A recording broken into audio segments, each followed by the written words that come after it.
ఇంకా inner ear problems అంటే age related hearing loss. అంటే పెద్దవాళ్ళలో ఆఫ్టర్ 55 years ప్రెస్బైక్యూసిస్ అంటే age related hearing loss start అవుతుంది.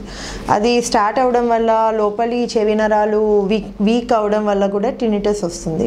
ఇది టినిటస్ అనేది ప్రమాదకరమైన వ్యాధి అనేది జబ్బు కాదు, కానీ కొన్ని డిసీజెస్లో టినిటస్ ఒక అసోసియేటెడ్ సిమ్టమ్. అంటే ఇప్పుడు ఏజ్ రిలేటెడ్ హియరింగ్ లాస్తో పాటు ఇంకా మినియర్స్ డిసీజ్ అంటారు. అంటే లోపల చెవి యొక్క డిసీజ్, లోపల చెవి ల్యాబ్రింత్ అనేది అది మనకి బ్యాలెన్స్కి ఉపయోగపడుతుంది, యాజ్ వెల్ as హియరింగ్.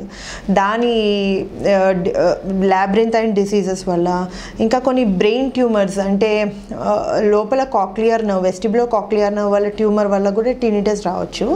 అది దీనికి మనం ఎంఆర్ఐ స్కాన్ చేసుకుని, అంటే టినిటస్ ఒకటే కాదు, దాంతోపాటు హెడేక్, గిడినెస్ అవి కూడా ఉంటాయి టినిటస్. అందుకే టినిటస్ అనేది అశ్రద్ధ చేయడానికి లేదు, వెంటనే ఈఎన్టీ సర్జన్ దగ్గరికి వచ్చి వాళ్ళు ఇవాల్యుయేట్ చేసుకోవాలి. అంటే ఇప్పుడు సీనియర్ సిటిజన్స్లో ఏజ్ రిలేటెడ్ హియరింగ్ లాస్ వల్ల, టినిటస్ వల్ల డెఫ్నెస్, ఆ టినిటస్ రోజంతా ఉంటుంది, మాకు ఇబ్బందిగా ఉంది టీవీ చూడడం, ఫోన్లో మాట్లాడడం అంటే దానికి పర్మనెంట్ ట్రీట్మెంట్ లేదు.